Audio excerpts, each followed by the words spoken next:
rights. She has been assisted with the Ramaiah College of Law as assistant professor since February 2016. Apart from academic endeavor, she is also the coordinator of the Ramaiah Intellectual Property Rights Cell set up in association with Karnataka State Council for Science and Technology, Government of Karnataka for facilitation of IP services for Ramaiah group of institutions, marginalized communities, etc. She is involved in legal aid and extension activities in the area of intellectual property rights for governmental and non-governmental agencies and academic institutions, and is actively working in the areas of right of women. Her area of interest includes IP right, technology law, medical laws, international trade law, and women and gender justice. And today she will be guiding us on the topic protection of plants, plant varieties, and agriculture under IPR. Ma'am, we welcome you today on the stage.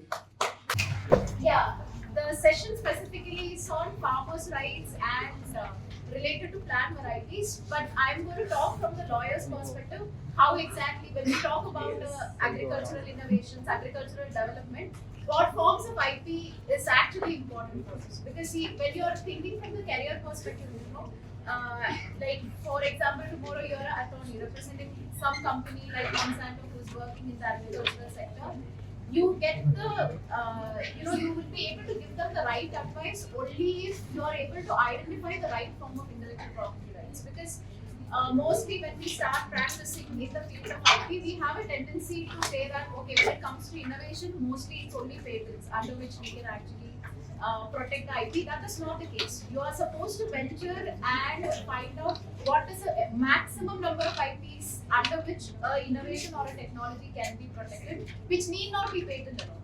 We tend to talk about patents more, but actually there might be much more important forms of protection that can come under trademarks or maybe trade secrets, copyrights, or any other forms of IP. So, as if you are aspiring IP lawyers, one thing which you should be specific or you should have in mind when you deal with anything which your client brings in front of you is that try to find out the maximum number of IPs under which that particular intellectual enter they have brought before you can be protected.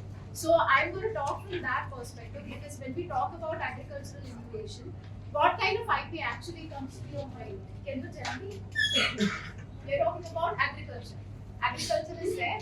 And then you have been dealing with IP since morning. So when I talk about agriculture, what kind of intellectual property comes to your mind? Plant varieties. Plant varieties, hybrids, all right. And even the like some devices which can be used for Very nice. Yes, anything that is automated, right? Innovations in the field of agriculture. First is machineries, maybe. Yeah. also we face a major issue regarding stubble burning. So any chemical which is produced to lessen the Pollution. All right. So that it can be chemicals, it can be mechanical devices, technology driven. So these aspects which you just said, that means maybe chemicals, fertilizers, then innovations in the field like machineries. Those get protected under which form of IP? Which form of IP? You all know the basic forms of IP, right? Yeah, patents, right? Because if they are new, they get protected under patents. Now, like ma'am said, she said that because when we are talking about technologies in the field of IP, so machineries basically. Is there any other form of IP under which it can actually be protected? It can actually be protected, which you can think of?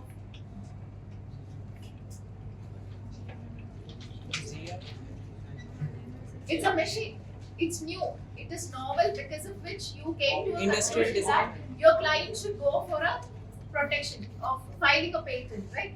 Apart from that, would you advise them to protect it under any other forms of IP? Because it's a design, so maybe it's under copyright. Very good. Designs, yeah, because see, if let's take the example of some kind of system. In case of a tractor, how exactly the bonnet of the tractor looks, right? That is something which adds aesthetic value to the product, apart from the mechanical aspect which you are trying to protect it under patents. So in that case, the aesthetic aspects can be protected again under design law. Because the more number of IPs you are bringing in an item, you are actually increasing the IP valuation or IP asset of that particular institution or the company which you are working for, right? So that adds on to the goodwill, that keeps adding on to their actually revenue. isn't it? And reputation. So that is why any time, any point of time you have a situation in front of you, don't think from a specific IP and say that okay, it can be protected only under patents. Think of a multitude of possibilities wherein you can bring in the maximum amount of intellectual property. So now you spoke about, all right, the machinery is there, it's novel, so we are protecting it under patents by filing a patent application. Then you will file a yes. One idea can be marked under different types of patent. Ma'am, basically a new or novel idea, if it comes under the relevant criteria of intellectual property, patentability criteria, then you protect it under patents. But there it is a prototype that is getting patented, which is industry ready. But that is not the final item which goes to the market, right? Because when you're talking about a tractor, it's basically the mechanical parts which are innovative in nature. That is what gets the patent. Now there might be multiple facets which come in it, which makes it a full machine, right? Which goes to the farmer or when the farmer buys. So that will have multiple aspects, like different components, like how the headlight looks. Again, it might be eligible for another design patent, or what we call as protection under the Designs Act. The bonnet, how it looks, another application it will be. So like that, there will be multiple IPs. Plus, the tractor as a whole, if you're giving a new name, the company itself might have a trademark, but the tractor might be a new brand of it. So again, it gets protected under trademark as a brand, right? Yeah. So that there comes the third form of IP. Anything else that comes to your mind when it comes to agricultural innovations? CM, like genetically modified plants. Genetically modified organisms or genetically modified plants. Now, how exactly do you protect them?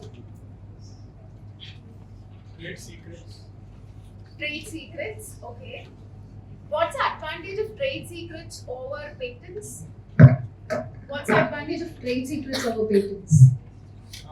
So basically, like let's take Coca-Cola for an example. So it's a method that is used to make Coca-Cola. So if that method is patented, then you cannot replicate the method to make another version of Coca-Cola. Okay. So if it is trade secret, you have an option.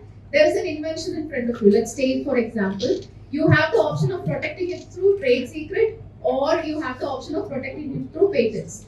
See, trade secret protection is possible when reverse engineering is not possible. Because when you have the final product, if the scientists from the field, if they can reverse engineer the product, that means they can identify the components and they can actually replicate it, right? In that case, you don't actually give advice saying that, okay, protect it through trade secrets. Now the question is, when you have the option of protecting it through both patents and trade secrets, how do you give a legal opinion to your client? Based on what? Which is more advantageous? Is it trade secrets, or will you say go for a patent? All right. But can you justify why you said you will go for a patent?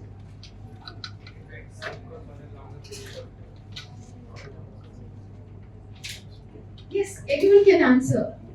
Why do you think patent is more beneficial? Is there a monetary gain? Patent comes with a monetary gain. Patent can be sold as a copyright as well. It gives the information to people to use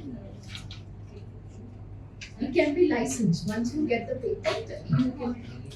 Yes, definitely. Because if there is no monetary gain prospect for commercialization, there is no question of patent. What is the tenure of a patent? 20 years. 20 years. Now, if I may ask, what is the tenure of a trade secret? There is no fixed period for trade secrets. It depends upon the strategies the company is going to come up in terms of documents like non-disclosure agreement, then employer contracts and other things, right? Because patent, what happens the moment publication of the patent application happens, irrespective of whether you are going to get a patent or not, your information is falling in the public domain. Anybody will have access to it. In the event you end up not getting a patent because of some reason as mentioned under the enactment, still your information has gone to the public, right? But like I said, if there is a probability wherein through non-disclosure agreements and other legal, remedies available, you can keep that invention a secret, like how Coca-Cola did, instead of going for a patent. Now it's been how many years? You know, it's been like it's an invention that I think it's almost 100 years, if I'm right, over like a few years over 100 years. They have exclusive marketing rights because they have the trade secret. They are generating revenue. They are the sole licensor. But in case of patent, after 20 years, what happens? It will come to the public domain, right? Nobody need to take license from you. Anybody can start marketing it. Anybody can start producing it, exploiting it. Now, will you still go by the opinion that you will advise your client to file a patent or a trade secret? Trade Which will be better?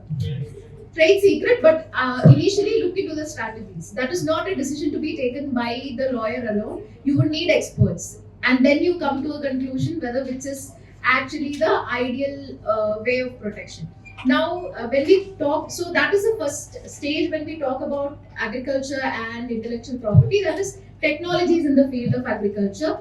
And if you remember, initially 2005, they used to protect only process patents. Do you know about it? Before the TRIPS agreement, what changes TRIPS has brought to the intellectual property regime, right? So because of that, after 2005, we even have product patents. Like I mean to say, for fertilizers and other products, chemical fertilizers and other things, if it is innovative enough, you'll get a patent. So when we talk about agricultural development, that is one aspect or area of it. Some things that can be protected either under the patent regime or maybe under the purview of your trade secret laws. Now, apart from that, what other form of IP will come to the help when we talk about agricultural inventions?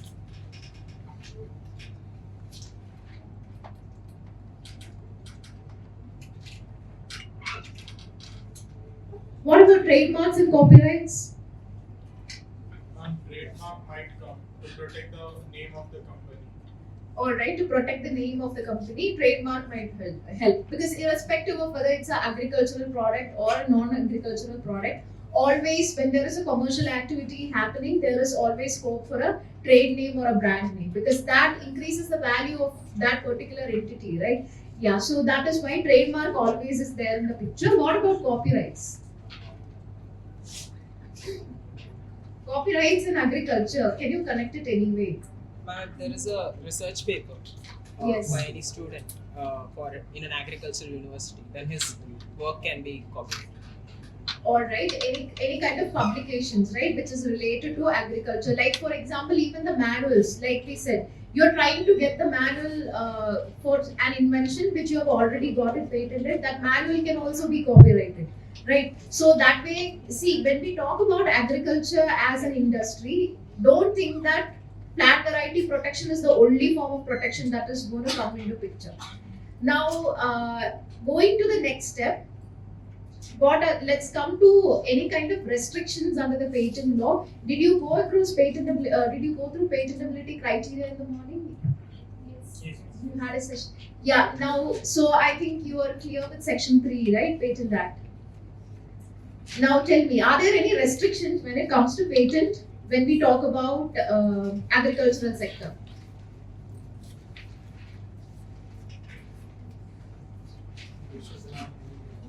Why don't you check and find out? I think that can be an exercise. Look into Section 3.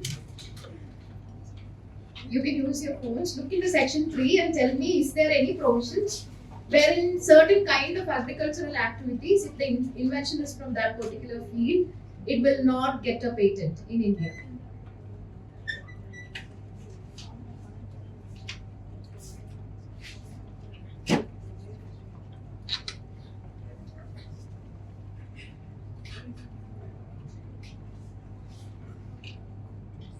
Yes, someone has got it right here. A method of agriculture or horticulture. Anything else? There's a direct restriction also. Something which is discovered cannot be patented. Something which is discovered cannot be patented. Only inventions can be patented. All right. If it's a mere use of the known method which is already there in the public domain. If it's a mere use of the known matter, all right. Anything related to plants and animals you can find directly. cultivation of algae and mushrooms will come with the method of which sir just pointed out. Yes, yes. Plants and animals in whole cannot be patented. Only exception is microorganism, Diamond versus Chakravarti, right? Yes. So now there comes the first catch with regard to patents, which we will be discussing in special reference from now on. Because under the patent law, there are certain kind of exceptions that is being provided. Now, before going into that, you need to understand why it is like that. If you understand why, because at the end of the day, IP is nothing but logic and IP filing is nothing but administrative law. You know these two, you can actually, there is nothing complicated in intellectual property rights, right? So now, when we talk about, so it says plants and animals as a whole cannot be patented. And that is the first restriction. Then second aspect says, if your invention is related to method of agriculture or horticulture, it cannot be patented. What might be the reason? Why is the method of agriculture or horticulture exempted from patents? It's not common. There's no invention. Something for the benefit of the mankind. Yes. Yes, very good. It's related to food security, right? Agriculture, when we are talking about agriculture and horticulture, at the end of the day, it goes down to one aspect, that is survival, food security, right? So that is one of the main reason when we talk about, because section 3, most of the restrictions, if you look into, anything which is contrary to public policy, anything which is contrary to morality, human rights, public health, all are restricted under that. So from that angle, if you are looking at agricultural innovations or agricultural inventions, certain agricultural inventions, if there is a perspective wherein it can put certain kind of hindrance to the food security, in that case, that will be considered as something in purview of which will have more, weightage. Is it the food or invention? It's definitely food, right? It's basic human rights. So that is why certain restrictions are already there under section 3 when it comes to these agricultural procedures and plants and animals per se. Now, what happens if you look into some other jurisdictions? Have you heard about plant patents? Because in US you get a patent for a new variety of a plant. If you are inventing, what happens? You are eligible for a patent, right? Just like designs also they give patents, but in India we get a copyright for 10 plus 5 years under the Designs Act. So there is some difference here. So now, why India is not giving a patent for a plant, new variety of plant?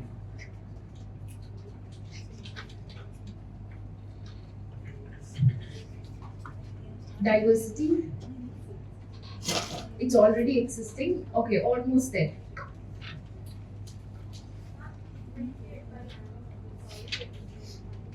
It's already existing. Alright. Yes. It's correct. It's almost correct.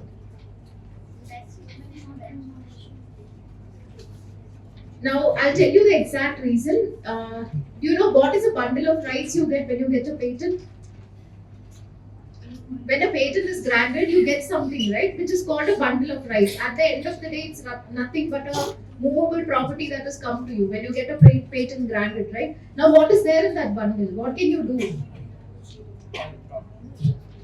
You're getting the ownership. Then,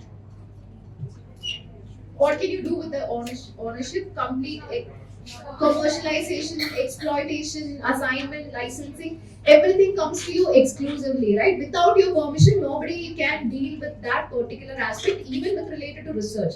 Like, I'm just giving you a situation. I have a patent with me, and let's take that as a technology, most advanced form of technology that is there right now, which is patented by me. Now, he wants to do a research in furtherance to that. Is it necessary to take my permission? Yes, isn't it? Even for research. Now think of a situation if plants were excluded from the purview of section 3 And that means all the basic patentability criteria becomes applicable. That is, if you're filing for a new plant, new variety, then as long as it is novel, it has industrial inventive step and industrial application, it'll become eligible for a patent, right? You just have to prove only that. And then once you get the patent, that particular plant, that company or the person is getting exclusive rights with regard to use of it, commercialization of it, exploitation of it. Now you are talking about India, an agricultural country. When so what will they do after getting a plant patent? How do exactly they commercialize it? How exactly commercialization happens? You have to grow it. You give permission for others to grow it. Now, who are the people who will grow it? The farms. Farmers, right?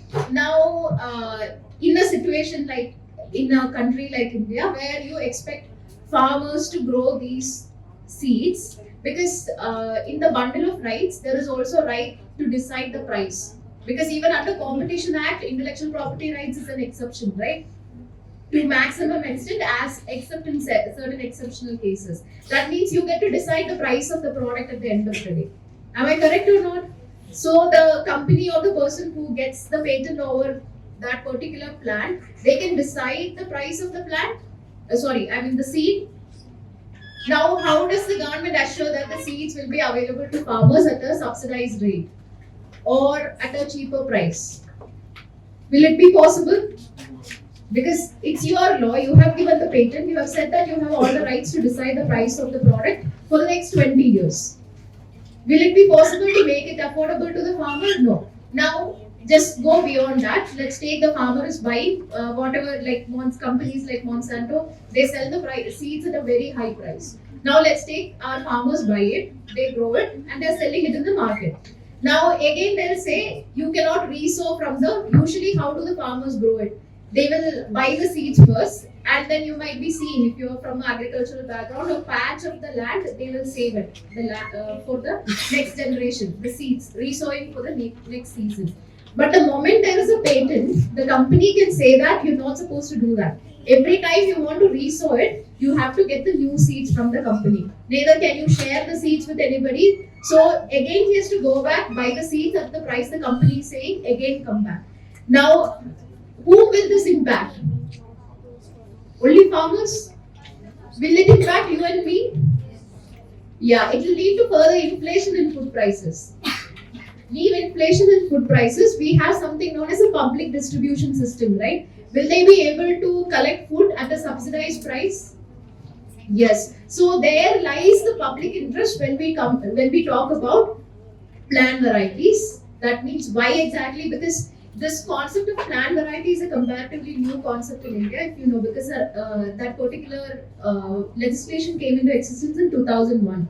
Now, any changes in general, almost 99% of the circumstances after 1995, under intellectual property regime, if it has happened, it's because of one reason. What's that one reason? Can you tell me?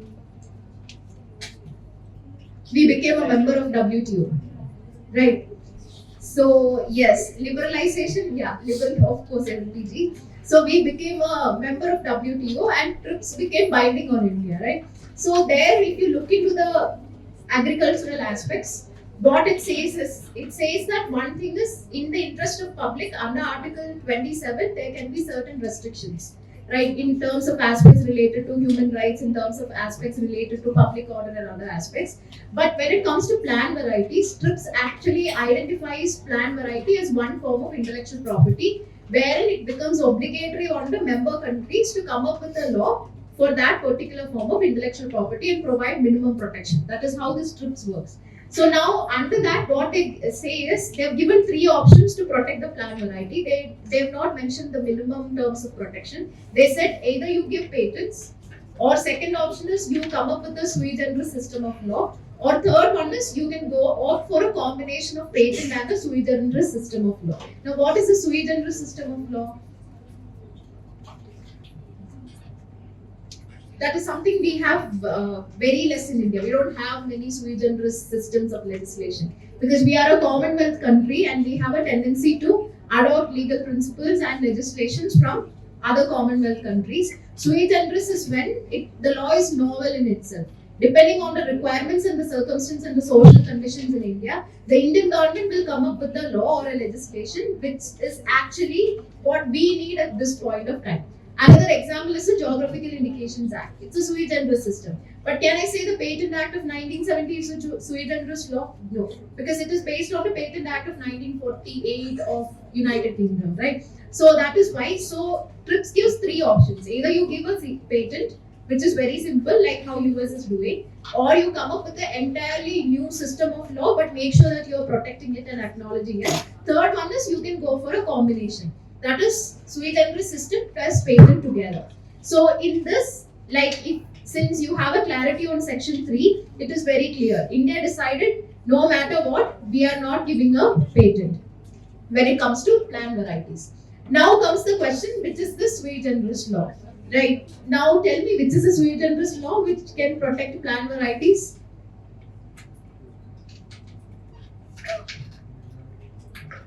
You have a plant variety, right? Let's not take it whether it's new or anything. You have a new variety of a plant or a variety of plant which a farmer brings to you. What are the two forms of IP you should keep in mind when you are discussing protection about it? Because patent is out of the picture now. It's clear, right? Because patent is expressly exempted under section 3(4) when it comes to plants. Now, what are the other options when you copyright? No. Geographical indications, very good. And trademark, once they start commercializing it, if it has certain unique characteristics, you can actually name that particular seed and then you can sell it in the market as a specific brand. In that case, of course, trademarks. And then you have what is known as the Protection of Plant Varieties and Farmers' Rights Act of 2001. Under that, you can actually register your plant variety. Now, here the confusion is with regard to, I said two laws, either under Geographical Indications or under Plant Varieties Act. Now, let's clear the Geographical Indications part and then I'll go to the main part. When exactly does a plant become eligible for protection under the Geographical Indications Act? Have you heard about Geographical Indications? Can you tell me few which you know? Basmati rice, very good. Pashmina, yes. Kanjivaram saris. Assam tea. Kolhapuri chappals, very good. Sorry, ma'am. Eucalyptus oil, has it been registered? I don't think so. It's not registered. Turmeric, Eero turmeric, yes. Mysore Pak not yet filed because there are certain problems. It has become generic, right? I give you 3 ingredients, you can go to any part of the world and make Mysore Pak. It doesn't mean that the cow's ghee has to come from Mysore. Mysore taste will not come. Yeah. We just finished a consultation for the government on this. So what happens, Mysore Pak, unfortunately when you say Mysore Pak, the word Mysore there, it includes the whole of old Mysore state, which includes parts of Tamil Nadu also. And if you pinpoint and look into the geographical location, actually it might not be proper Mysore, it includes the whole of the territory. Besides, the problem with Mysore Pak is it has become very generic. So something which has become generic, you file a GI and restricting it, it might affect the producers in other areas. So I think Karnataka government is planning not to file that application. I don't know. It also depends on politics and other aspects. Yes. Yeah, Rescula, you know the fight that happened, right? Now, do you know what happened at the end? What is the conclusion? Rescula, what happened? Both the states have, now we have 2 versions, right? They differentiated between the 2 sweets. Two sweets. Rasgulla was given the GI tag of Rasgulla and Rasgulla was given the GI tag of Rasgulla. Yeah, but Odisha one has some difference, isn't it? It's a little brownish in color. Yeah, that is made of that. Yeah, yes. Yes, now yes, go with penny. And when it comes to geographical indication, unlike India, at at the international level, majority of the GIs are from wines and alcohols. And if you look into TRIPS under Article 23, there is more protection provided for wines and alcohols, because actually GI is part of TRIPS agreement because of the politics played by European Union, who had a lot of GIs, and for the majority of them was for wines and alcohols, so they asked for additional protection. So now, anyways, let's come back to geographical indications and plants. So some of you said basmati rice. Anything else? Kashmiri saffron, very nice. Then anything from Karnataka?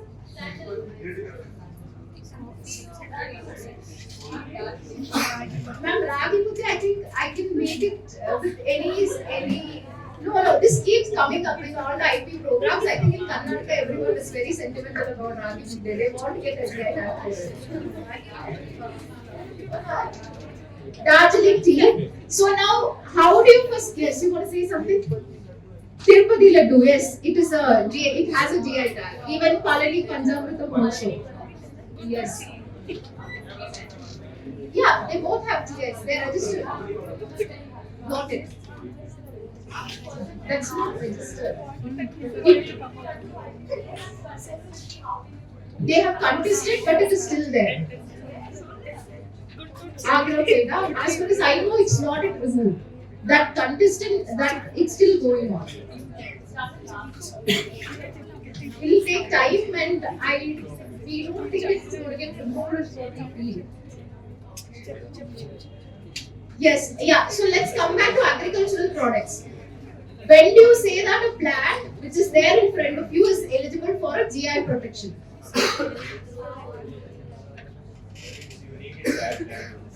Geographical indication, what is it, you know, right?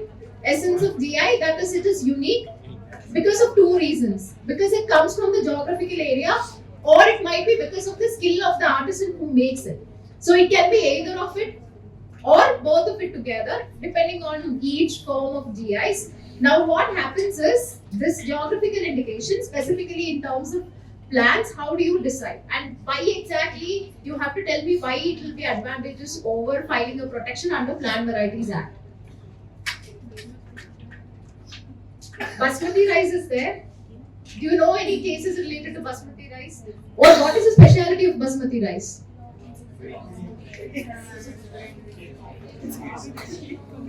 It takes a lot of time to grow them. All right. Glycemic index is less. Basmati rice got a GI tag because of the aroma of the rice, the texture of the rice. It is longer than the other grains of rice, right? And then also that because of the geographical condition that is required to grow basmati rice, because the original land race or the wild variety of basmati rice, which was traditionally developed, it can grow only in the lower foothills of the Himalayas, somewhere like from 1200 to 1500 meters above sea level altitude of the Himalayan region. When I say the Himalayan region, actually there is an impact of the southwest monsoon also that side, so only on that part. I am referring to the parts of maybe Punjab, Himachal Pradesh, some parts, Kashmir, and certain parts of Pakistan. So it's a joint GI actually. We don't own it alone. It's Pakistan also has ownership when it comes to it. So now here what matters is two things. One is geographical area, which is unique. Second one is what? It is different from the rest of the rice that is available from the same geographical area. You can very easily distinguish basmati rice, right? I think those who have basic knowledge about rice, they'll be able to. Yes.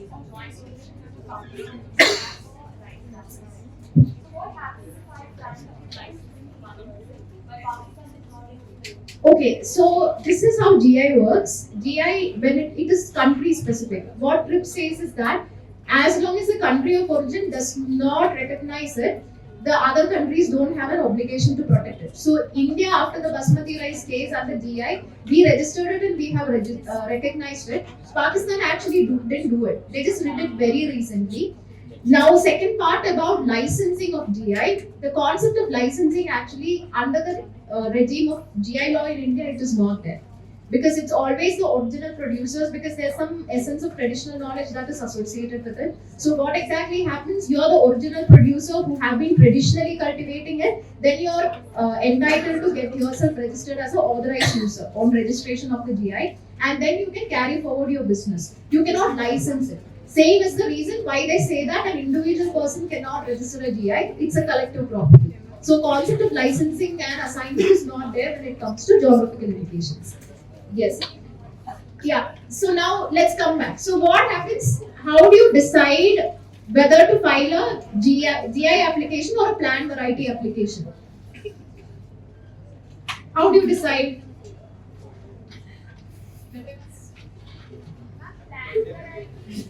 That took a lot of time. Yes.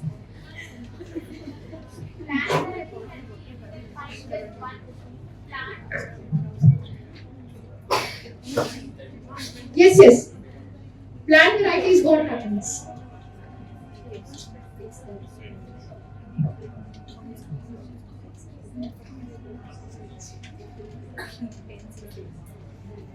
Yes, what exactly happens? Plant varieties. Particular variety, and we started cultivating it so that it will be more for us use. But in GI, when we ask for GI, it will be has already been produced at a large place and possible only to produce at that place. Alright, she is correct. Now, what happens when it comes to geographical indications? Do you know what is the tenure of protection once a GI gets registered? Tenure of a GI. Because patent, 20 years, right? Trademark, it gets renewed every 10 years. If it's not registered, then you can have it also. That registration is not mandatory. What about GIs? Once registered, how long is it valid? There's no limitation. You just have to keep renewing it every 10 years. It's forever, right? So that is the advantage. Second is the goodwill is more when it comes to geographical indications as a GI, because it's getting international exposure. Now, but here the problem is you need to prove that it is a traditional variety. That means it should be in cultivation. You have to give proof or evidence to the fact that since at least last 100 or 75 years, it's actually there in cultivation continuously.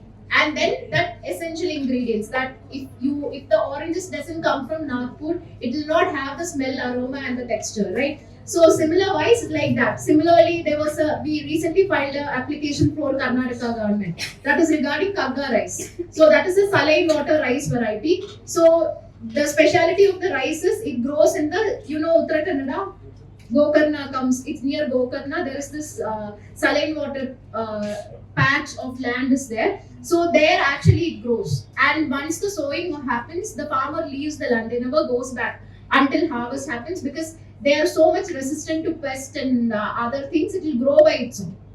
So that is why it's special. So this kind of special characteristics need to be there and traditional knowledge need to be there. Then it's always better to protect it under geographical indications. Now coming to what exactly is this plant varieties. What gets protected? Because I said Indian government doesn't want to give patent for plant varieties. So what they decided is we'll come up with a entirely different law, right? No, I don't. Yes, anyways. Now what is special about a plant variety law in India is that it actually provides protection to not just new varieties, because if you look at the law in US, like you want to get a new plant registered in US, that particular plant has to comply with the patentability criteria of US. That is, which is again universal, the triple test, which is what? Novelty, inventive step and industrial application. So as long as your plant doesn't come under these three categories, you're not able to prove the novelty, you will not get a patent protection anywhere, even if Indian government had allowed also. That means only one variety of plant becomes eligible for protection. If you protect it under patent law, that is a new variety. Only if you are able to prove it as a new variety. Now, what do you mean by a new variety? Yeah, which is going to be difficult. See, when we say about new invention under patent law, don't think that it has to be something new which you have never seen. That is not how patent law works.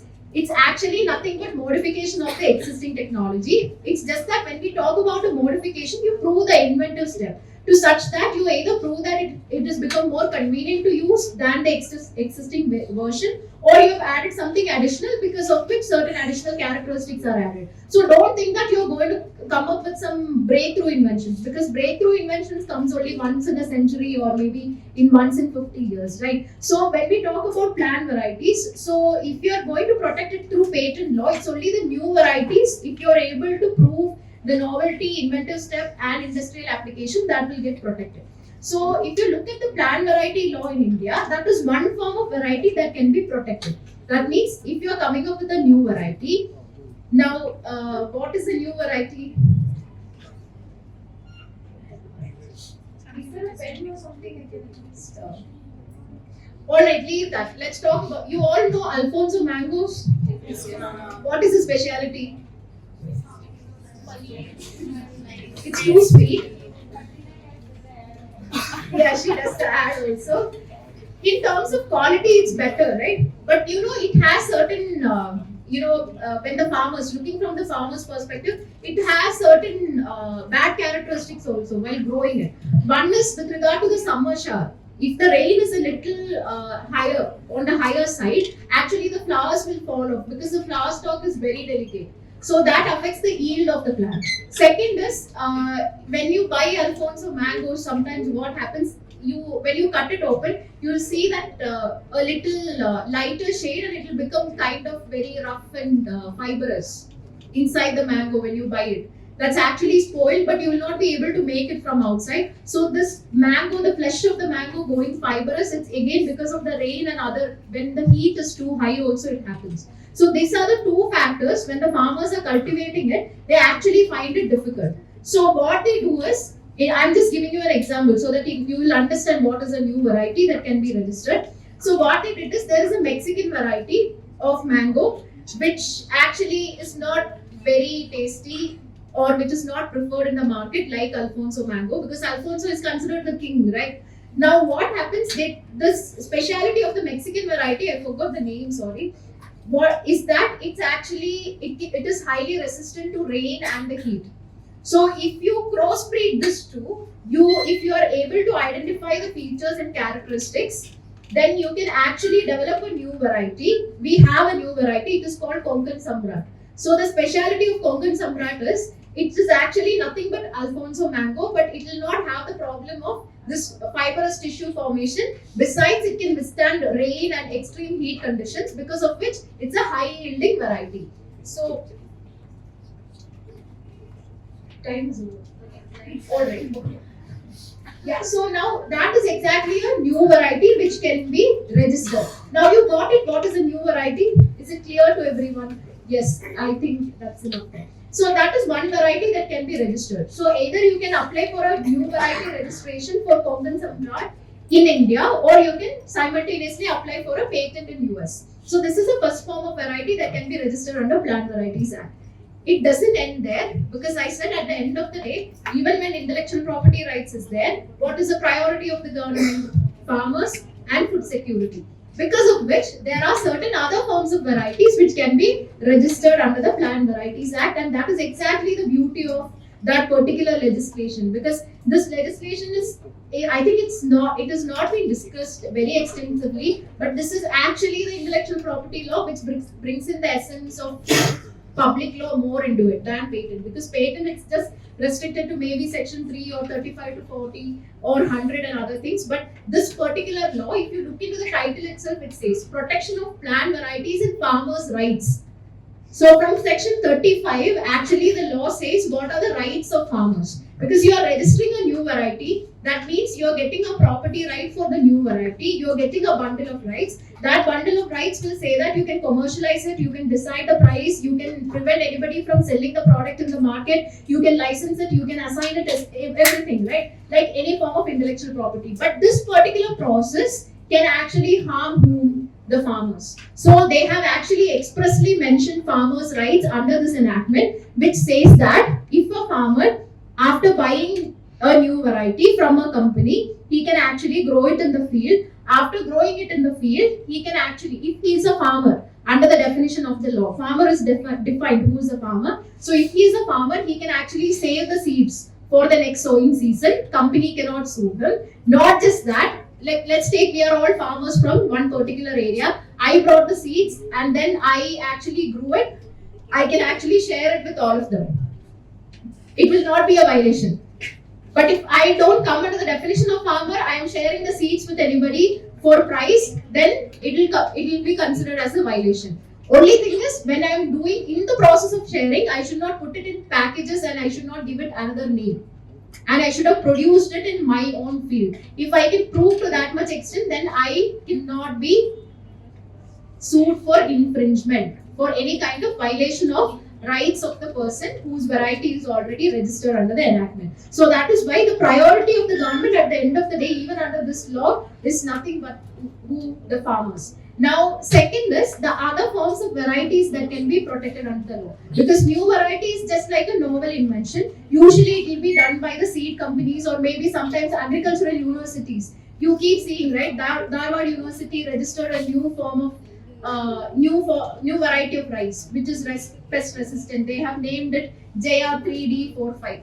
Right. So that is exactly we are talking about. Getting IP protection for that kind of new varieties with new characteristics which their previous generations did not have or genetically they did not have. But if I could make it very simple, let's take your family line. If you take nobody in this last 7 or 8 generations had blue eyes. But then you are genetically modified or modifying the organism, the next generation to such extent that the next generation has blue eyes. That characteristic was never there in the family, right? So like that, from outside you're bringing an additional characteristic either through traditional techniques of breeding or through any of the new technologies like rDNA technology which is patented or any other technology. That new variety of plant with the new characteristics become eligible for registration as new varieties. Apart from this, under the law, you can also register traditional varieties. You can also register breeders' varieties. You can also register land races and wild varieties. We usually call them as essentially derived varieties. So all of this can also be registered under Plant Varieties Act. So if India had to protect plants under patent law, then this farmers' varieties, traditional varieties will not survive the triple test of patentability because they are not novel, right? They are already in the public domain when we talk about basmati rice and other traditional varieties. So that was the other reason why we have a separate legislation when it comes to protection of plant varieties. And what happens, the testing process does not happen like your patent. There is something known as NDUS testing and DUS testing. NDUS is nothing but novelty, distinctiveness, uniqueness and stability. So all these things you have to prove. If it is a new variety, you have to prove it is novel. Then you have to prove it is distinct. Characteristics are distinct from the parents, right? And then you have to say that characteristics are unique. And then you have to also say, because see, I am giving you a seed saying that this particular seed is weed resistant. The next generation is weed resistant and then you resow it, it's no more weed resistant. That means they'll not give you a protection. For at least next 7 years, that characteristic has to remain the same. It is weed resistant, it has to remain weed resistant. So that is why S is for stability. So novelty, distinctiveness, uniqueness and stability. NDUS for new varieties, and for the other varieties which are already known to the public, what you have to prove that it is distinct, unique and stable. Like your basmati rice, characters remains the same. Alfonso mango, characters remains the same. But only thing is, new variety anybody can register, just like a patent, section 6 of Patent Act. But when it comes to these farmers varieties or traditional varieties, I cannot just walk in and register it. It has to come through the Panchayat or institutions like IPR and other organizations. There are certain restrictions. So at the end of the day, this is like an overview of, and the registration process is quite interesting because application fee is only 200 rupees. But to get this DUS testing done, if it is a new variety, you have to pay 20,000 rupees. and it takes about 6 months of time. You can actually, there are DUS testing centers, like we have the Agricultural University at Hebbal, GKVK is there, no, that's a DUS testing center. So there actually they test the seeds. You have to, seed also forms a part of your application, like how microorganisms becomes a part of your application in case of a patent. So you represent it, and then they are going to do the DUS testing, and then they'll give an opinion, just like how examiner examines a patent application. They'll say whether it has novelty, distinctiveness, uniqueness, and stability, right? So that is exactly how the process happens. But otherwise, bundle of rights remains the same, but exemption is farmers. All right. I think I'll end here. Are you aware of the Coca-Cola company, Pepsi and farmers case in Haryana? 2 years back, I think before COVID it happened. About potatoes. Yeah, Lay's, PepsiCo makes Lay's, right? You all like Lay's? You prefer it over other brands? Why is that? Tasty, okay. And even the chips is quite, yeah, the structure is quite stable, right? So that is because they use a specific new variety, which they had registered it under the Plant Varieties Act. And what happened? They had licensed it to the farmers. They entered into contract with the farmers in Haryana. And what was the condition of the contract was, we will be giving you the saplings, you grow it, we will be giving you the fertilizers, whatever conditions that is necessary, we will be paying you. But at the end, when it is ready for harvest, you have to harvest it and give it back to whom? Only to PepsiCo. You're not allowed to sell it outside the market. And our farmers tried selling it outside the market, and they realized that it's going to fetch them a better price than what PepsiCo is giving. They started doing that, and then they started filing cases against the farmers saying that this is a new variety that is registered under the Plant Varieties Act. So will the case survive actually? No, because farmers have rights, right? Exceptions are there. But this particular variety, actually they had withdrawn the registration saying that it's not eligible for registration later. So that is one instance. Now I think I'll wind up the session here. If you have any kind of doubts or clarifications, you can ask.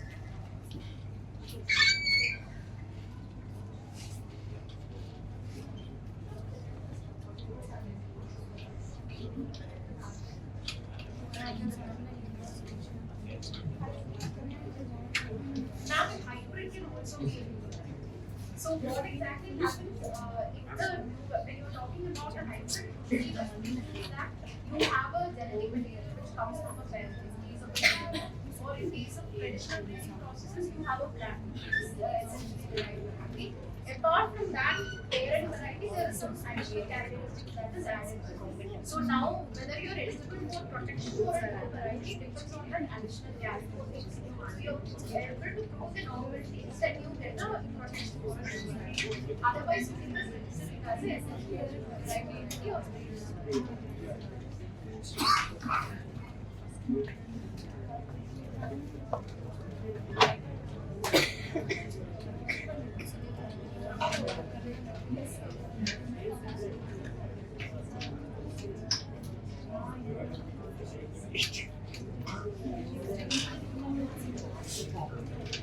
That might be, I don't know what exactly it is.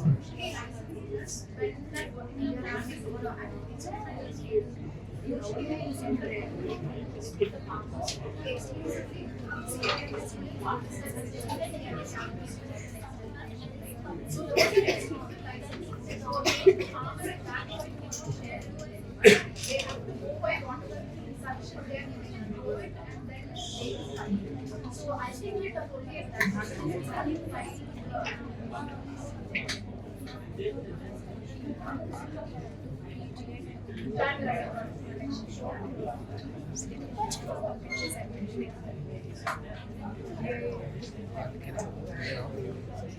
Who do you want me to talk?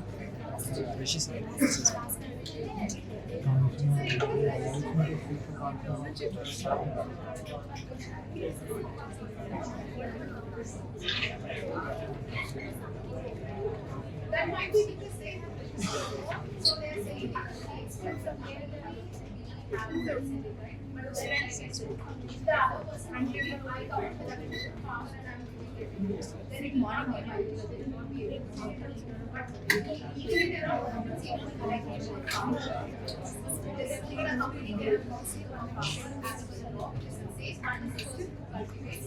Then the next one it says a person who oversees the cultivation or supports any stages of cultivation is also.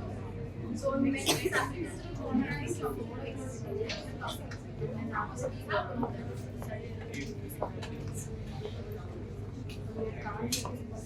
Yes. You want a mic? No. Okay.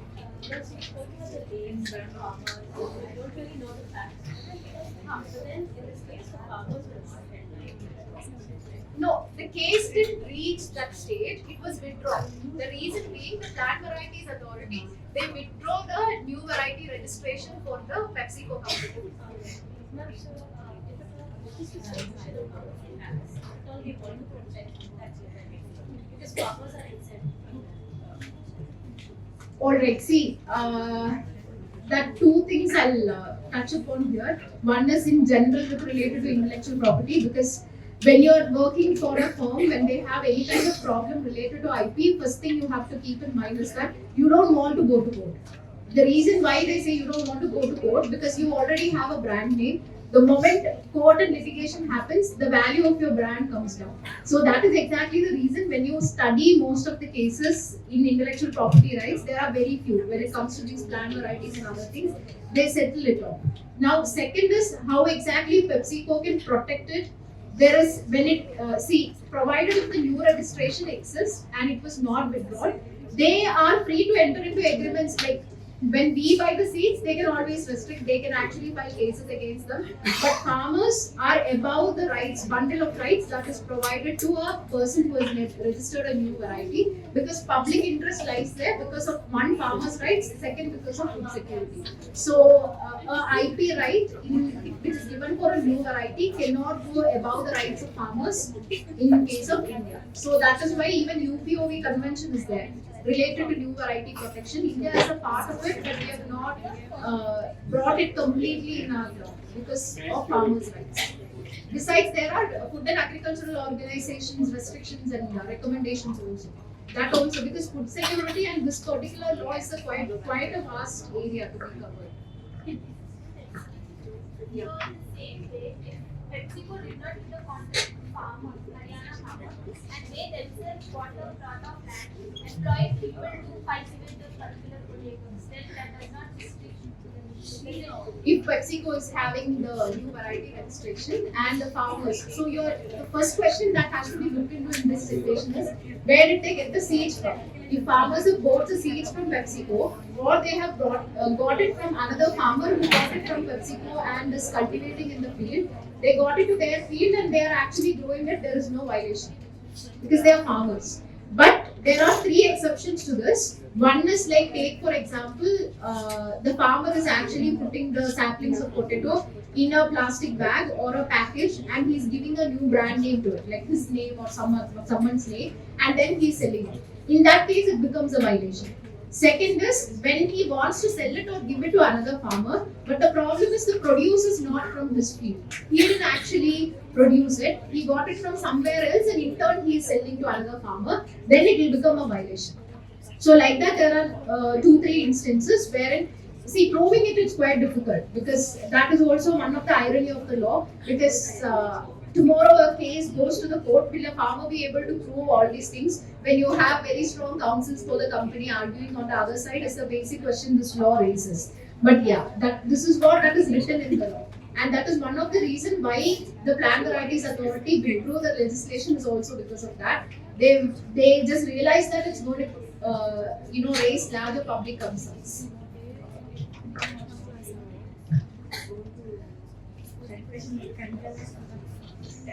That was a really engaging session. Thank you so much, ma'am.